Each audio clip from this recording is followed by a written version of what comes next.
Geek to me radio, da da da da da da. Geek to me radio, da da da da da da.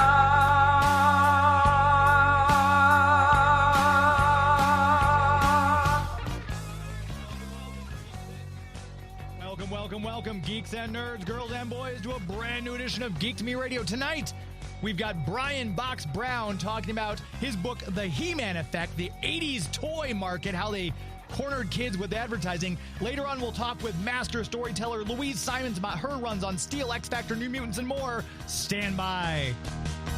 We're talking TV, comics and movies, and video games.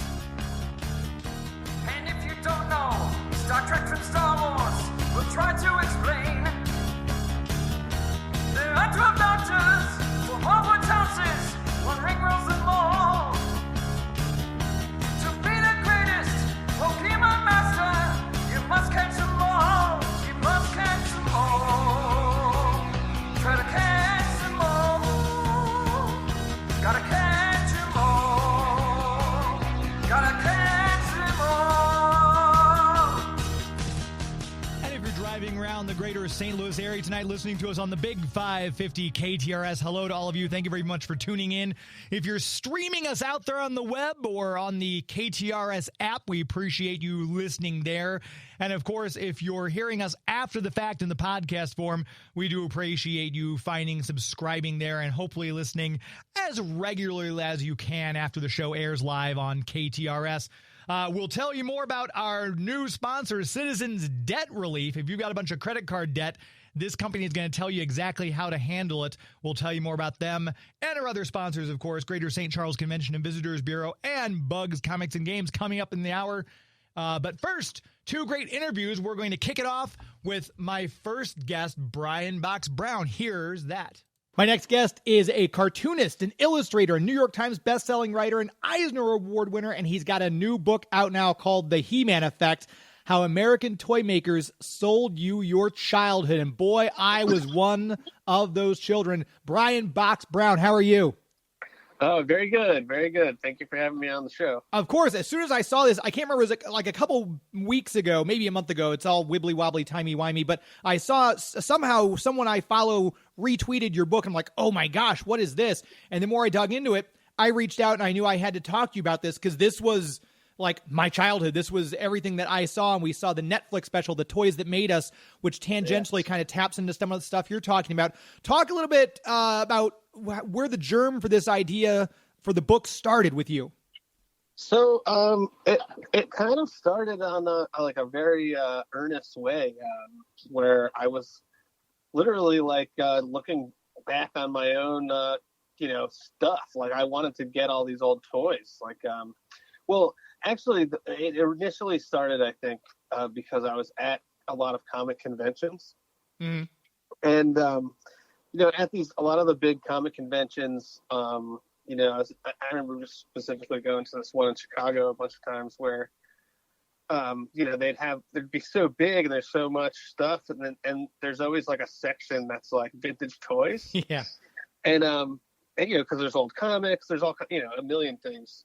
And, so I was always like finding myself in those areas trying to get stuff. And I started buying some old toys. And, I'd also it would be like on the Sunday of the show after I had sold a bunch of books and stuff. And I'd be walking around and I'd be like, whoa, they have 8 Battle Beasts here. With all of this.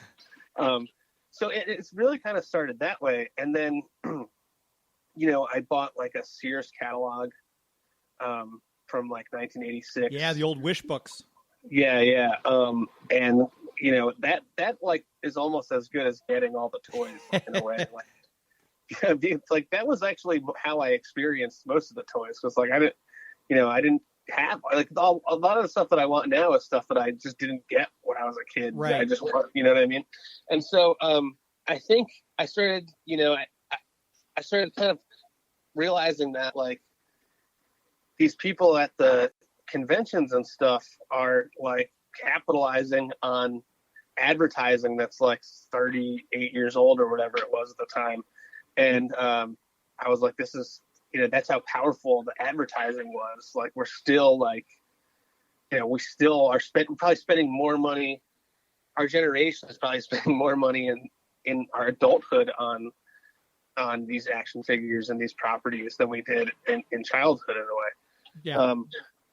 And so, but I was like, what's the story though? I was just like, what? There's a lot of toys that I like them. Like, what's the story there?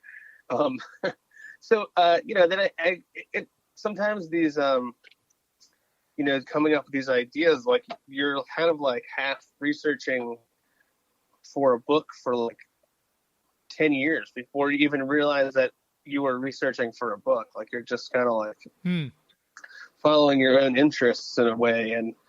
And at some point I was like, oh, well, this is actually like the thing. Like, this is how, this advertising thing is, this is such a powerful, like, emotion, this nostalgia thing.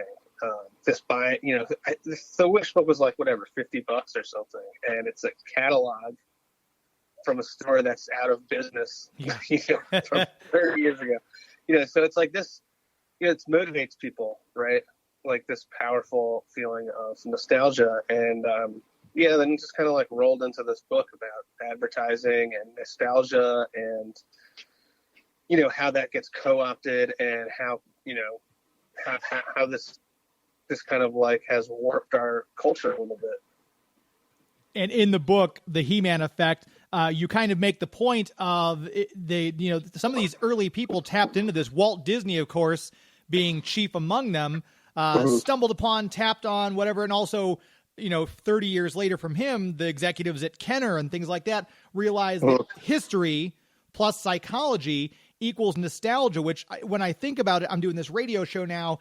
I double majored in psychology and political science history. So I basically majored in nostalgia going to college, but it's, I'd never seen it put in those kind of terms before. And that's really what it is that people want their childhood back. And I think that's, people want comfort food. This is something that my mom made for me when I was sick. We like watching Bob Barker and having 7-Up, when we're sick on the couch. That nostalgia is just so vital to people. It's like comfort food, but comfort TV. Exactly. And it's one of those things too, like I can open a can of Play-Doh and that smell takes me right back to being a kid. And the same with the He-Man figures had a specific smell to them as well, especially if you got the Stinkor figure, for example. Right. They made the Stinkor figure they put patchouli oil right into the plastic. That's why when you get those, they still faintly smell like patchouli. So with all the stuff they had, the merchandising wise, because we saw this in the 80s, and again, I'm an 80s kid. I grew up with this. We had the 3-prong attack. It was the cartoon, the comic book, and the toy line. G.I. Joe did it. He-Man did it. Transformers. They all these Power Lords had a 3-issue limited series from DC Comics. So it was the perfect branding because as a kid, that's what you're getting. You're getting the toys. You want to watch Saturday morning cartoons and read the comic books. It was brilliant. Right. And in the comic books, there was ads for the cartoons and stuff like that, and the toys. It was just like bombardment, really. But then I was like, what has changed? Nothing. I mean, like, it's gotten even more pervasive as it's gone on. Like, it hasn't really. At no point were we able to pull back the reins at all on this. Once it was like a Pandora's box, right? Once we let that out of the box, it was off to the races, and it's still like, not something that can really be contained anymore. And I'm assuming, based on the conversation we've had so far and everything, I assume you and I are fairly close in age. But I'm wondering, probably, too, I'm thinking that Saturday morning cartoons went away, about 10 years ago with the invention of Cartoon Network. It's like, we don't need them on Saturday morning. But not in a, hey, get off my lawn kind of way, but I really feel like we had that golden age of Saturday morning cartoons and the breakfast cereals and playing with the toys, riding our bikes. I don't feel like there are toys out there for kids now, certainly not marketed the same way, but I've got nephews. They're not excited about a specific toy brand. It's like, oh, this is a shark. Oh, this is a robot. They don't care about the brand. I think we were kind of one of the last generations, like before the internet and before when things got completely separated into categories. And we kind of like were of this last generation where we were still being broadcast to, and like everybody just watched this one TV channel. There was 3 channels that showed cartoons, but it was a very wide-reaching experience because there was not as many choices as there are now. Now, there's a million. Obviously, there's a lot of toys and stuff and properties that are popular, but at the same time, like my sons are 6 and 2 years old, and both of them have like their own little interests of weird things that they found on YouTube, like all on their own. You know what I mean? Which completely directed at like their very specific interests. Whereas when we were kids, it was like, you got to watch, Smurfs or Chipmunks or, some other Muppet Babies or whatever it is. And that's it, really. You can only flip so much, and there's really not that much else. And so we all got to experience pretty much the same thing in a way that has only become fractionalized over, the last bunch of years with cable and the internet and more so every day. And as I was reading the book, you were kind enough to send me a PDF copy, and I wasn't sure what to expect, if it was like an interview based, but because you're an illustrator and a cartoonist, obviously it's like reading a comic book that tells this entire story going all the way back to World War I propaganda. And it was fascinating to have that bit of detail and kind of how it led into the stuff we're seeing in the 80s and 70s and 80s with the Federal Trade Commission, the FCC, and things like that as well. You mentioned historic people like, George Lucas, who came up with the idea of Star Wars, his marketing thing he did with Kenner, Jim Shooter, how he partnered with Hasbro to give us G.I. Joe and things like that.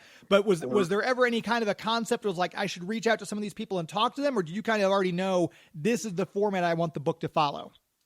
So I talked to a few people here and there. I mean, obviously, it's not very easy to get in touch with like George Lucas and talk to him. Sure, yeah. But a lot of the writers and stuff for G.I. Joe and Hasbro and stuff are still around, like Flint Dilley and Larry Hama. Yeah. Is still around to talk about like his what he did for G.I. Joe and stuff like that. An really interesting guy, Larry Hama. Oh my gosh, incredibly. Yeah, and he the one point that he makes, and it's a very important point, is that, and he's like had, he's talked about having, ethical difficulties doing it, even because he's a veteran, is that he would depict G.I. Joe and there would be lots of violence and gunfire and no one ever got hurt. Yeah. They never portrayed like the bad, with the horrible side of violence and war. And it was like this safe kind of thing. And that was on TV a lot. I remember watching, G.I. Joe, and like they shot lasers, not bullets, but there was laser fire like all around them in every direction.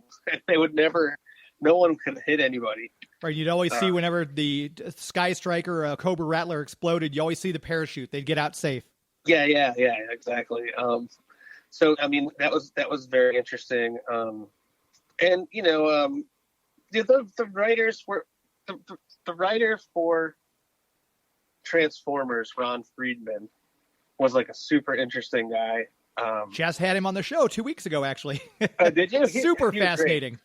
Yeah. He, there's these great interviews with him on YouTube that are all about like his philosophies on how these things came about and how he wrote about, how he wrote about things. And, when they decided to kill Optimus Prime, Ron Friedman was like, that's going to be bad. Right. He knew, because he is like a veteran writer. Especially at that point, he had been writing on TV for like 20 years at least since that. By that point, and he's a really brilliant guy. And but it's like without a guy like Ron Friedman, who did an amazing job, that could have been a much worse show. No, absolutely. Honestly, it could have been much, much worse. But, there's still a lot of things you can go back and look at and criticize at this point. But really, it's less about the content of the show and more about like the 24/7 commercials for the toys. Now, when you're looking into this, when you're writing this, because you mentioned one of the chapters in the books talk about the He-Man focus testing, I was in one of those focus testing groups. I remember my mom took me up to Village Square here in Hazelwood. We went in and they took my mom into a room. We're asking her questions. They let me play with a bunch of the open He-Man toys they had. It was the very first wave. So I had He-Man, Ram-Man, Skeletor. And then at the end of the thing, for me, they were asking me questions like, do you like to make up your own adventures, or do you like to parrot the adventures that you see in the TV series? And I remember the questions vividly, and at the end they said you can take any two figures you want. So I had a mint on card Ram Man and a mint on card Trapjaw that I took home with me, and of course I ripped them open immediately. But I remember specifically the focus testing group, and it was fascinating to look back and think that's what they were doing. Yeah, that's wild. That's amazing too. Like imagine it's so funny. It's like I had a Battle Beast when I was like 6 that is like extremely rare. Yeah. Like now it would be worth so much money. And I'm like, I thought when I was a kid at 6, cause I thought it was like a bad thing. Like it was, cause it was like, it had a different, had a sun as the chest thing. Yeah. And I was like, what's a sun? Like how did I get this like broken one? Meanwhile, it was like extremely rare collectible item. And I always say if I'd kept all the toys I had when I was a kid right now, I could retire at this point. Honestly, like I was thinking about this the other day, like there might be a way to like actually just buy a bunch of the most popular toys all the time and just for like a decade or more. But after like 15 years, that's going to start paying off. Right. But it was something about the toys then too, because I feel like toys nowadays, we've got the toys made for the adult collector by like McFarlane Toys puts out these super detailed pieces. But then I know even in the 90s, they would put out waves of toys because I was still collecting in my college days because, I've never grown up. But like the Iron Man figures that were based on the Marvel Comics Action Hour, which Ron Friedman wrote a lot of those scripts again, you'd get Hawkeye or U.S. Agent were a chase figure. You'd like one figure for every 3 cases would be a U.S. Agent figure in there. So they kind of still marketed, they're for kids, but we're still kind of got our eye on those adults who kind of are still wanting certain action figures. We'll talk more about that right after this commercial break. If you'd like to text us your thoughts, if you were part of a He-Man focus group, go and shoot us a text to 84126. Chat more with Brian Box Brown. After this, you're listening to Geek to Me Radio on the Big 550 KTRS. Please stand by. This is Kevin Conroy, the voice of Batman. You're listening to Geek to Me Radio. You are listening to Geek to Me Radio, and I'm your host, James Enstall, heard every Sunday night here on the Big 550 KTRS. We'll make sure we tell you about our comic book sponsor, Bugs Comics and Games. Just had a chat with Larry today. Saw him at the Toyman Toy Show. Saw a few of you out there as well. Thank you to everyone who came out to say hello and pick up some goodies. Hopefully you all found some stuff that you were wanting for your collection. Larry owns Bugs Comics and Games, the official comic book sponsor of this show. It's the place where I go to get my comic books. If you are getting comic books, maybe you haven't gotten comic books lately. Maybe due to the pandemic, your local store closed. A lot of brick and mortar stores did. During the pandemic, never opened back up. Well, if you're looking for a new comic book store, Larry and Bugs Comics and Games would love to be your new comic book store. Check them out on Bryan Road in O'Fallon, Missouri, right there between the Page Extension or Highway 70, easily accessible from either way. If you get out there, if you want new issues, back issues, toys, games, we're talking with Brian Box Brown about toys. He's got a lot of toys out there. He's got some Buffy toys. He's got some Funko Pops. He's got a lot of games. Kids books, all ages book. That's important. If you're thinking, oh, well, I want my kids to get into it, but I don't want to. No, he's got a lot of kids books. I was just there with my brother-in-law and nephews, and we were looking around and stuff. They got some books for themselves. They're a fan of the Spider-Man comics and all the stuff like that. So get out there, check out Larry at Bugs Comics and Games. If you don't know where to start, ask him. It's like having your own personal comic concierge. He's super knowledgeable, and he'll guide you in exactly the way to go with what you're looking for. You're selling a collection, you're wanting to buy books, new books, back issues, join the Avengers Club and save money on your hobby. That's a great way to save some money in this economy when we're all getting by as it is. Bugs Comics and Games, give them a like on Facebook. Bugs Comics and Games on Facebook, the official comic book sponsor of Geek to Me Radio. Going back to our conversation with Brian Box Brown, we were talking to him about his book, The He-Man Effect, and right before we took that last break, we were talking to him about the 90s toys, how they used to they'd short package certain figures, and it kind of make you know, I drove to 4 or 5 different stores trying to find like an Iron Man U.S. agent figure from the Iron Man animated series line, and how they kind of, the toy companies kind of were doing that for the adult collectors at the time. Where I was like studying their business model, I was like, really what they want is to reel kids into bigger and bigger stuff. Like, you start off with buying a figure. Ultimately, they want you to buy Castle Grayskull, or, you know, G.I. Joe. They want you to buy a freaking battleship that would be like the size of a refrigerator. Or the Space Defiant Complex that they had. Yeah.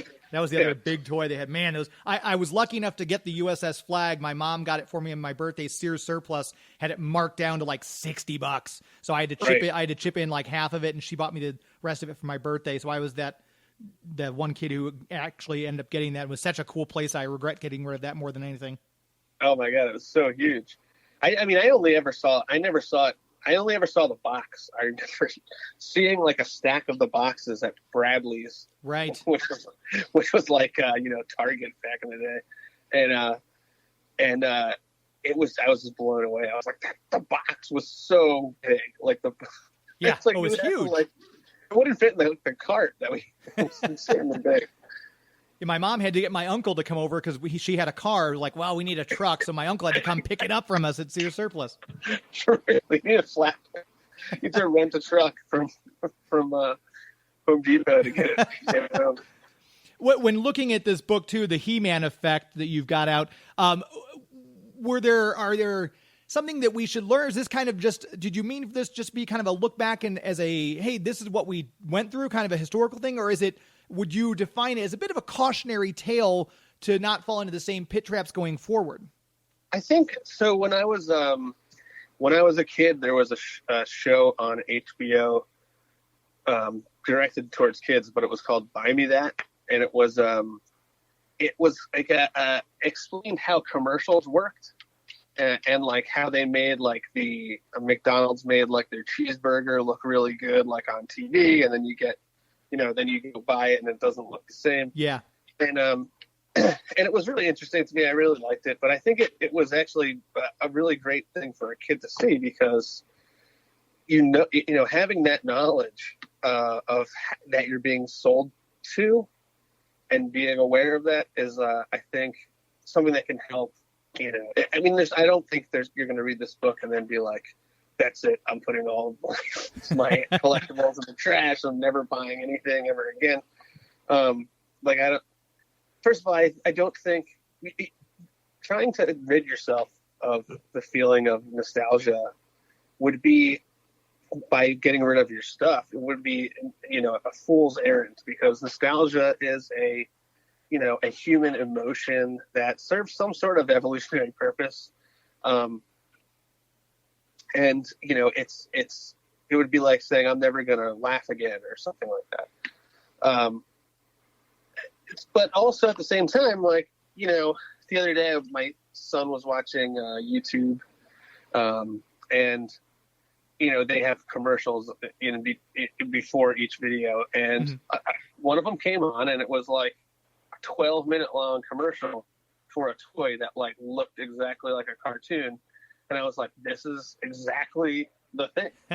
Like, this is if I was like not paying attention, my son would be sitting there watching advertisement for 12 minutes and then, probably want to buy the thing, so I think it's just good to be aware of like what's going on and potentially, it's helpful as a parent to understand like what's going on. And I think that, it's also an attempt to kind of explain kind of what's going on with the kind of off the deep end side of fandom in our current day culture, and kind of like, why are people so, you see stuff in the news and you're like, oh, this actor was bullied off of a movie and things like that. Right. And, people are baffled, like, what's going on. I think this book is an attempt to kind of try to do like a post-mortem on stuff like that. Like, where did this behavior come from? Yeah, it's interesting how the internet has now added a new layer to what your book talks about that we experienced in the 80s with advertising and all the stuff. That the internet's added a brand new layer because we're getting input from people who you never would have heard from. We have that direct contact. You and I contacted each other via Twitter, for example, but they've got like, I think the incident you may be referring to is the actress who played Rose Tycho in Last Jedi was bullied off Twitter, and her action figures did not sell. Like, you'd see masses of those action figures on the shelf because they felt that she ruined the franchise, which, that's kind of a ridiculous statement to say. That one actor can ruin a whole franchise, but it was really the writing. But let's not go there. Talking about how the internet has affected things too, and like you said, now it's all YouTube, where there are algorithms. It's not like an exec kind of hitting you with a fire hose to advertise to mom, dad, and you because they don't know who's watching. Right. The algorithms pick up on, this is a kid watching these based on the videos, so let's show him things like this, which is almost scarier. We're going to talk more about the algorithms with Brian Box Brown as we wrap up our interview. Right after this, you're listening to the Big 550 KTRS. This is Geek to Me Radio. Please stand by.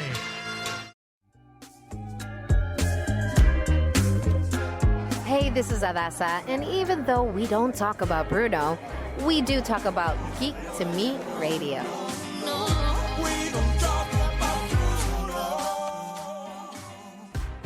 One thing we do want to talk about is the Greater St. Charles Convention and Visitors Bureau. That's Discover stcharles.com to you. Discover St. Charles always has something going on out there in beautiful downtown St. Charles. If you haven't been out there lately, I mean, it's just, the weather is going to be perfect coming up here, so make sure you get out, take a nice leisurely stroll along the cobblestones, have some fun. I happen to know for a fact that the Legends and Lanterns Festival, they just did a bunch of their pictures for the festival coming up, so you can get the collectible books and meet all your friends like Abigail Williams, and of course Lizzie Borden, the Queen of Hearts. Phantom of the Opera will be out there. Of course, the Brothers Grimm. All sorts of spooky people you can interact with the last 3 weekends of October. It's a great festival, especially if you enjoy the fall season as much as I do. But even if that's not your thing, if you maybe just want to go out and get some nice food, maybe hit some cool shops, check out the city of St. Charles. You may be listening from out of town. You may not be as far away as Adasa, but maybe you're a little farther out and you want to go someplace new. Start your trip at the website, discoverstcharles.com. Plan your trip. Come and check it out, whether you want to have a camping excursion, a little bed and breakfast adventure, or maybe you want a 5-star hotel with world-class accommodations. City of St. Charles has something for every taste, every budget, and you will not be disappointed. Once again, the website, discoverstcharles.com. If you haven't looked at the website yet, go check it out. They're always changing it, and it looks great right now. They put a lot of work into it. Once again, discoverstcharles.com. As we always say, it's an historically good time. Wrapping up my conversation with Brian Box Brown, we're just talking about how the algorithm on YouTube really targets people nowadays for whatever they might be searching for. It's a little bit more insidious than the old advertising used to be for TV. Yeah, it is. I mean, they've gotten more and more better at it. Yeah, and more efficient at doing these things. So it is. It's the back then was like training wheels, kind of like they were right. They were still doing like physical, like we said earlier, physical interviews with children and stuff to try to figure out what they want. And now, there's kind of like all these metrics that they just kind of know right away. They don't even really need to have that type of thing. I think it's kind of like established for some businesses. This is like established part of their business plan is to mine their. I was thinking about Disney's re-releases of old cartoons as live action films. Ugh. And how that was just such a nostalgia grab for adults to try to take a cartoon, which is historically for children, and turn it into a live action movie, which historically would be for an adult, but it's the same story. So those kids have that like 20, 30-year-old nostalgia commercial marketing thing stuck inside of them. So it's an attempt to extract more money from them. Yeah, I'm totally the remakes that it's not that I'm not sure if the nostalgia in that aspect has no effect on me because I love Disney stuff, but I hate the double dipping cash grab. It's like, okay, we know this story. Let's get something new, which right. I had the Beauty and the Beast, the Lion King, air quotes, live it's action, true. Little Mermaid. I'm like, come on. It's endless, the rebooting and stuff, but, it's kind of always been like that. If you think about, like, Snow White was Disney's first big movie, sure. And it was like a Grimm's fairy tale or something. You know what I mean? It was without the beheading. It was an old work that he was rebooting. A bunch of his stuff was like that early on.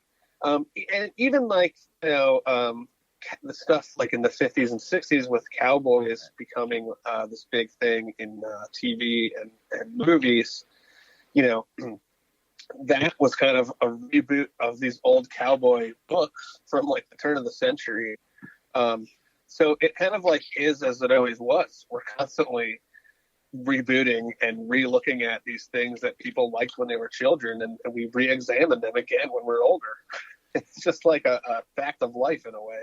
And talking about re-examining stuff when we're older, I know we're coming up on the end of our time. I won't keep you too much longer, but I'm curious your thoughts because now it seems like the 80s kids like us who, we like to go back. And if, like you mentioned it, I just went to Terrific Con. You were at the convention in Chicago. Hey, vintage He-Man figures. Hey, look at the original Star Wars Imperial shuttle that's in the box. Oh my gosh. But now these companies like Super 7 are re-releasing a huge, like massive, bigger than the USS Flag aircraft carrier from G.I. Joe, Cat's Lair, that they're marketing to people like us now. And big business on this stuff now, especially now because we as a generation now have the money. Right. When we were kids, we didn't have it. Like we just had to ask our parents for money. And like you said, be like, save up $30 for months and get your mom to pay for half of it to kind of just get anything. And now, we're all in our 40s and people have stable jobs and stuff and expendable income. And, there's latent advertising stuck inside of them that can be exploited. I mean, like if you look at like Funko Pop, that's kind of like their whole entire exactly. business model, Yeah, it's one of the Brian Volkwees, who's the guy behind the toys that made us, the movies that made us, who runs the Nostale Toy Company. He just came out with the RoboForce toys that he got the license for. He's producing, so he's a toy collector. If you see pictures of his toy collection online, it makes me insanely jealous. But he understands he's kind of tapping into that with the productions he does on Netflix, with the toy lines he's licensing and putting back out. But I think it's just, for whatever reason, that nostalgia has such a hold over people. It really does. Amazing. I mean, it's very powerful. In the book, it talks about how far it goes. I mean, if you think about a lot of political slogans, a lot of them are focused on nostalgia. I mean, in a way, like all of conservatism is nostalgia, and a lot of liberalism too. It's about going back to something that was better, that may have never existed, but it's tapping into that feeling of nostalgia. Yeah, exactly. It's a powerful drug. I just watched an episode of Remington Steele last night where the killer talks about, the effects of nostalgia being a powerful drug. And then here we are today having this conversation. So they knew it back in the 60s and they knew it in the 80s, and we're still feeling the effects of that today. Again, the book is The He-Man Effect: How American Toymakers Sold You Your Childhood. Brilliant book. A lot of fun to read. It's a quick read with all the illustrations. And people want to keep up with you, find out more about your stuff. I know the website is boxbrown.com. Where else can people keep up with you, Brian? Yeah, I'm on Twitter as Box Brown. I'm also on Instagram as Box Brown, and on Blue Sky as Box Brown. Perfect. So, all those places. And if you're interested, for those of you listening after the fact, scroll down to the bottom of the page. We'll have a link to where you can get Brian's book in the show notes. But obviously, we always recommend try to get it from your local bookstore and support those businesses. Brian Box Brown, I appreciate your time today. Thanks so much for the chat. Thank you so much for having me on. There he goes. Great guy and a really cool book. If you're an 80s kid like I am, it's a must read. It's just so cool to see all the behind the scenes stuff and how they did that to us, how they sold us our childhood and our toys. My thanks to Brian Box Brown for the interview. We're going to take another quick commercial break. We're going to come right back. My interview with legendary storyteller Louise Simonson. You're listening to Geek to Me Radio on the Big 550 KTRS. Please stand by.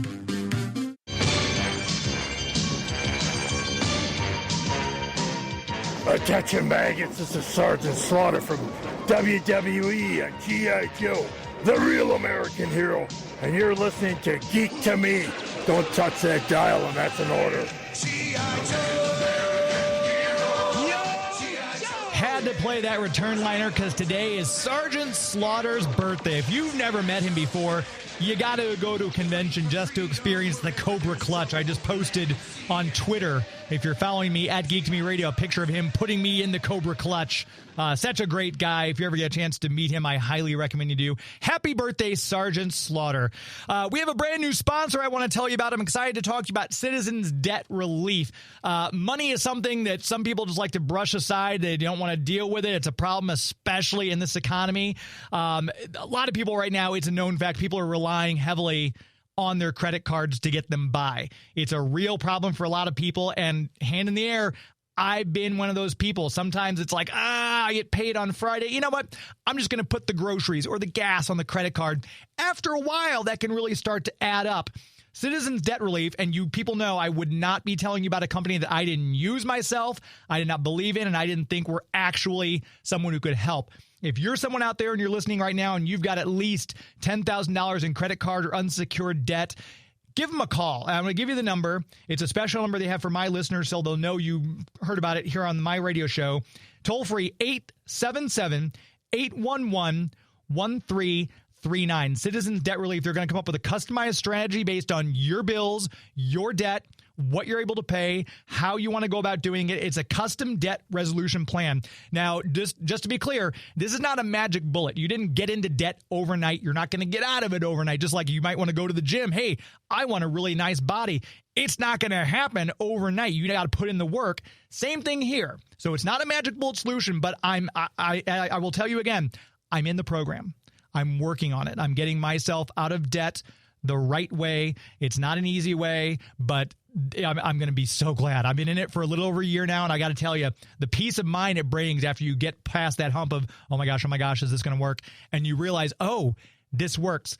So take it from me. I'm telling you, the average debt, these people, I was talking to the team there, Michael and some of the other people, and they were saying the average debt, the average person brings to them $24,000 worth of credit card debt. So you may think you're bad off, like, oh my gosh, I'm in the hole. This is horrible. I got like $60,000, $70,000 worth of credit card debt I racked up over the past 30 years. You may be in a situation like that. Give them a call. It can't hurt you anything to get a consultation. 877-811-1339. They're Trustpilot accredited. They're Better Business Bureau accredited. You know, you get those flyers in the mail all the time. They're like, oh, we got $74,000 a loan for you. We'll help you out. You know, interest payments, blah. It's a lot of stuff they just send you, and it's a lot of junk. I don't trust those things. I gave these people, I talked to them. I got a friend who works for the company. He's the one who kind of warmed me up. I gave it a shot, dipped my toe in the water. I'm happy. They're good people. They will take care of you.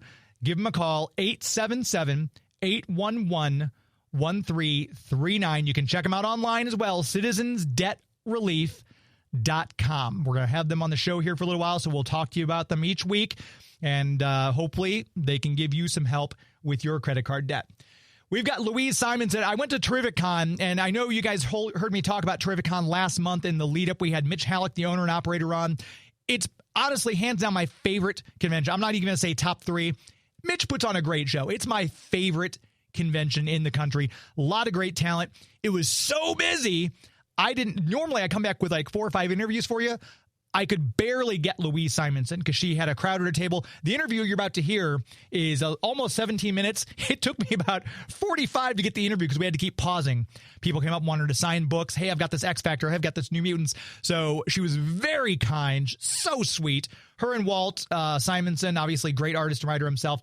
We got to talk to them both, but I only got the interview with Louise. Hopefully I can get them both on the show going on a little later down the road. We'll see how that turns out. But right now, enjoy my interview with the one of the greatest storytellers, Louise Simonson.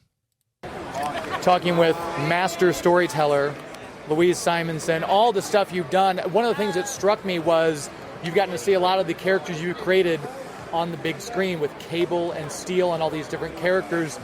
When you have that moment, is there anything like, well, I would have done this differently, or are you just glad to see them up there? Both. Okay.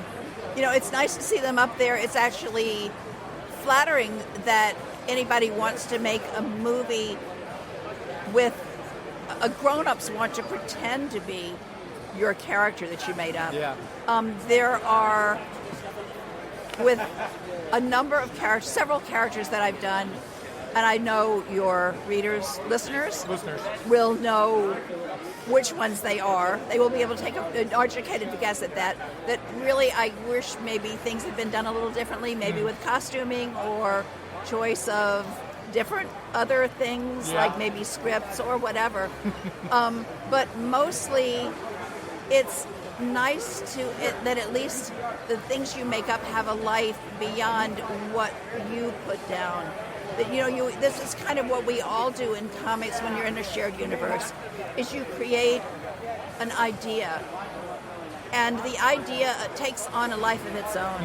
I mean, it has in comics. I think people I made up 45 years ago, are now in the movies, and they're they've gone on to have very strange lives in some cases in the comics themselves. And I mean, that's always kind of weird and miraculous and wonderful. And sometimes people do terrible things to your characters and you go, oh God, no. And then you remember all the terrible things you did to other people's characters, like rip their wings off or kill them and they're dead, right, or whatever. And then you say, oh, well, these things happen. Yeah. It's comics, they get better, I know Stan was very protective, like when I was at the convention in Dragon Con, when he found out that Captain America did the Hail Hydra thing, and he goes, somebody get me a phone, I got to call. Did he take you to task for ripping off Warren's wings at all or anything like that? Nope. I think everybody, there were the Angel adherents, a few of those who loved him the way they loved him as a pretty playboy. Yeah. Most of the people really loved Archangel. They loved the fact that he was a little darker. Yeah. They loved that he had these wings that screamed as he flew, and that ching, he would throw blades from his wings. They loved that. So, yeah. If you have a photo op with Grace Caroline Curry, this is your last call. Okay. They loved that he had become a more complex character. Yeah. And with all the characters you've written, you've had some where you get to kind of like Power Pack, for example, straight out of the gate, this is your book.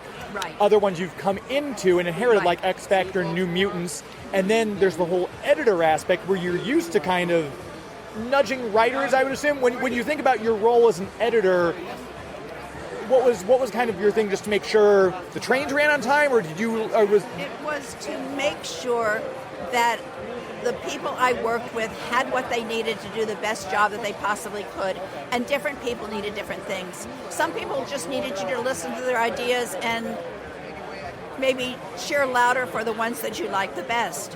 Because I had a number of writers who had a lot of ideas, and some of the ideas, of course, are going to be better than other ideas. Right. So you just go, yay, really loud for the ones that you love. And then since we all work for our own little pieces of cheese, that really helps steer the story.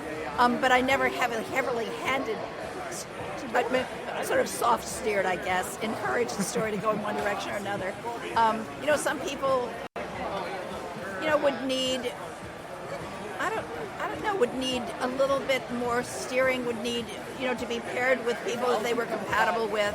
I mean, there were a lot of different requirements, that an editor would have. People need to get paid. Sure, yeah. So that, once you choose, my idea, honestly, was to choose the very best. I tried to choose people whose work I loved.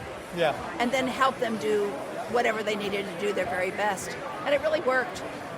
And you've worked with so many great artists. Obviously, you're married to one of them. I am. And then you've worked with, obviously, Rob Liefeld, and when he came in and kind of reimagined New Mutants and everything like that. Did you have, I find every artist has a certain storyteller and vice versa, that there's automatically, a really good connection where it's just simpatico.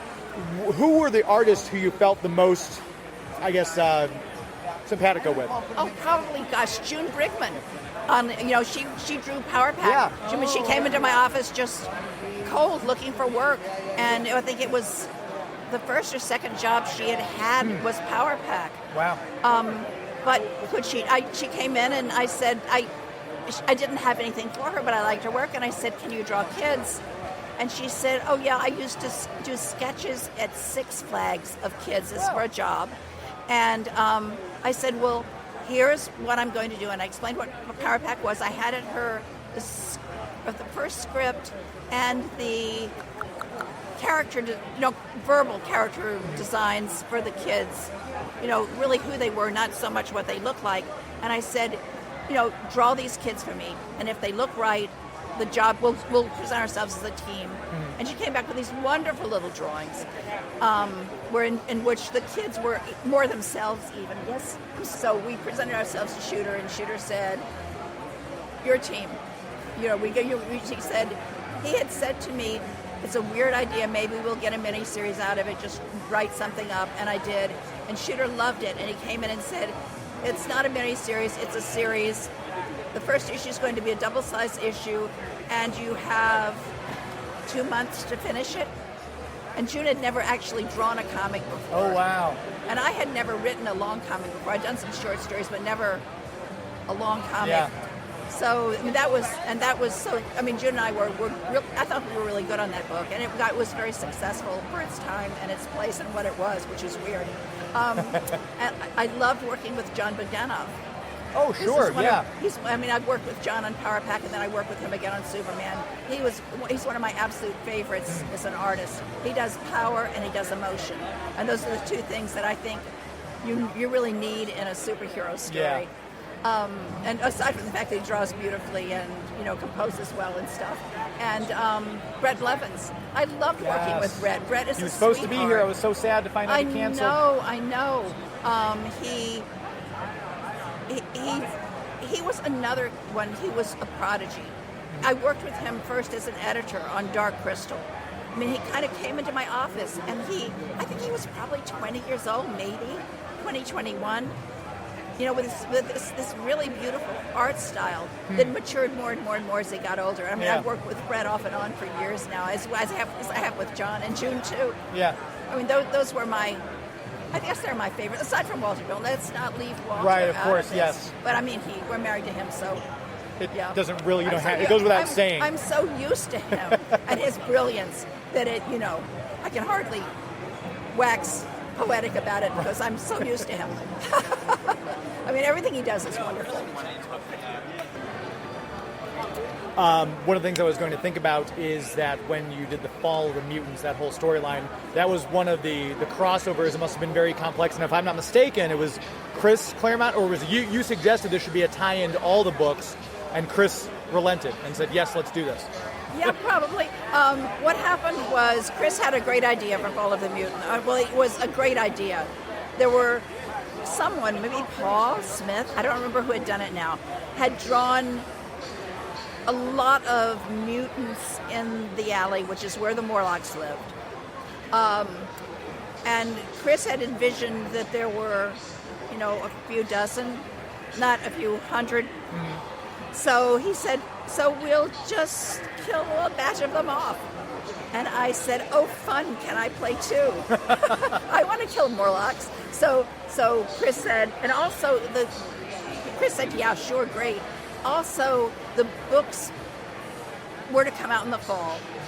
And it had been the received knowledge that you could not sell comics in the fall because at the time, kids are going back to school. I mean, there was a larger kids market now. I think there's a larger adult market then, but back then there was a lot more kids were reading comics. And so that the comic sales always went down in the fall and you couldn't sell them. And I said, yeah, with the right book you can sell them. So I said, we'll call it Fall of the Mutants. And fall, play on words, right? Oh, clever me. And it sold tremendously, and which proved that yes, you can sell comics in the fall. And the next year, Shooter said, we had other people. It was not a required thing. It was you could play if you wanted to play. This is what's happening. If you want to play in your books, that's fine. And if you don't, that's fine. It's not a requirement. So, it did really well. The next year, Shooter came to us and said, okay, you're going to do another fall issue miniseries, and this is my idea. And we said, no, Jim. We already have an idea. We know what we're going to do. Oh, that was after Mutant Massacre. That was Fall of the Mutants. Okay. That's the next one. Yeah. Fall of the Mutants. And that was because we didn't want to do Jim's idea. We wanted to do our idea. We didn't have an idea. I was lying through my teeth. Oh, my God. But, I mean, we all had events coming up that we thought we could call Fall of the Mutants. Yeah. So that was where an angel got his wings ripped off. And we killed poor Doug in the New Mutants. Yes. And I'm still hearing about 40 years later. I'm getting complaints about poor Doug. They brought him back, so. Of course they did. He had the transmode virus, for God's sakes. Right. There is no reason in the world why he wouldn't have come back. So, except I heard the story, I don't know if it's true, that Bob Harris hated Doug so much that he actually he wanted whoever was doing the book then to go down into the ground and see Doug's skeleton in the coffin to prove that Doug was actually really dead and he couldn't come back. I don't know if that's true. That was a story that I had been told. I feel like they did that later in Excalibur, and Kitty Pryde actually went down in there. That would have been Kitty would have been able to do it. Yeah, sure. I mean, I at that point I was like, I'm doing Superman, thanks, bye, and I wasn't paying attention. But this is something somebody told me. I guess it's true. I love that. I love it was an Excalibur, and that Kitty did it. So yeah, they proved that he was dead, but of course nobody's dead in comics. Right, never. And then we had been working toward Inferno. So the next big crossover was Inferno, and that was, and I mean, each of these where you can play if you want to, but you don't have to. And Inferno wasn't Jim's idea. Inferno was our idea. Chris and I had been working toward that for 3 years. Yeah. So that was how that happened. And we've got you here at this con. People keep coming up, bringing out comic books. It's got to be like a walk down memory lane, especially when you've got all your contemporaries. You're staying next to Al Milgrom. Chris was right over there. Yeah, those are all Brett my pals, Breeding. my old pals from however many years, 40 years ago. 10 or 20, I think. I had to say. But I'm curious, when people come up, are there things that, because you've written so much, you've edited so much, I forgot about this particular book. Does that happen a lot? Or? It happens occasionally where people will bring up things to me, and I'll say, if they're part of a regular general series that I did, I usually know at least that I worked on them. But there's some, the general weird stuff that you 3 issues here or 4 issues there that you do. Sometimes they have to prove to me that I was the one who did them. You open it up and you see the name there, and it's like, okay, I did that was me.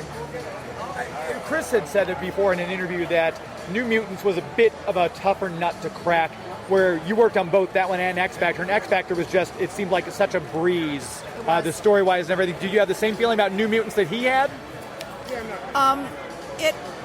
You mean as far as something that was to be created? Yeah, the storytelling itself and the creation of where to go with this team. Yeah, I think that was a little bit more difficult, in that it wasn't.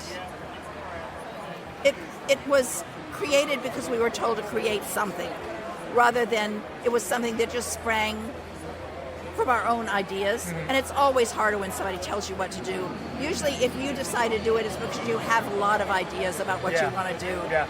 So I think it was more difficult because of that, yeah. So I'll make it short. Well, you can make the answer as long as you want. I love hearing from you. So with being a writer and being an editor, you're seeing all this stuff we mentioned at the very beginning on the big screen and on the TV. When you watch this stuff, like I said, you've had a hand in writing some of these stories for these characters. What would, if they brought you in, because it feels like this latest series of Marvel stuff is kind of finding its footing but not landing on solid ground. If they said, Louise Simonson, we want your input, what would you think would right the ship, as it were? What character would you introduce into this world to help steer things along? What would be your advice to the Kevin Feige's and the Disneys who are doing all this? Oh, Lord. That is so far beyond my ability to even make. The choices are. I'm sputtering it. The choices are so varied, and the possibilities are so endless. And I don't know their world. Comic books and movies aren't the same thing. So I don't even know what I would tell him. I'd tell him to clone Kevin Feige and maybe use 2 or 3 of him, because he really does seem to know what he's doing really well. And is there any of the stories that have impressed you the most, any of the movies that you've been impressed the most by, or Marvel Disney? We haven't seen them all. Okay. Gosh, the Wakanda stuff is cool. Yeah. The Captain America stuff is cool. Guardians of the Galaxy. I like the stuff with a little touch of humor in it. Yeah, sure. More and than Marvel, the dark. And one of the reasons I think that Marvel is so much successful than some of their competition is that they keep it light. It's a roller coaster, and some of the other darker movies that we've seen have been elevator drops. Right. And the Marvel stuff, even when there's drama and everybody dies, there are things to laugh at as well. Yeah. And the colors are usually bright and cheerful. Yeah, always helps. Always helps. And they're just well done. Yeah. So, yay, Feige. There you go. Keep going. Louise Simonson, I appreciate your time so much. Thanks for being on the air. My pleasure. Such a legend to be able to talk to Louise Simonson. Made my entire con visit. Thank you to Brian Box Brown as well. Check out the He-Man Effect. We'll have a link to that in the show notes. And thanks to Louise Simonson for her time. Thanks to our sponsors. We have Citizens Debt Relief, citizensdebtrelief.com, the Greater St. Charles Convention and Visitors Bureau, discoverstcharles.com, and of course, Bugs, Comics, and Games. Give them a like on Facebook. Larry will be very happy. Thank you to all of you, the listeners, for tuning in tonight. Thank you, as always, to my executive producer, Joey V, for making this show sound as good as it does. Hopefully, he'll be back next week with video. Until then, my friends. That's our show. This is Geek to Me Radio. Thank you, Westchester Estate. Good night.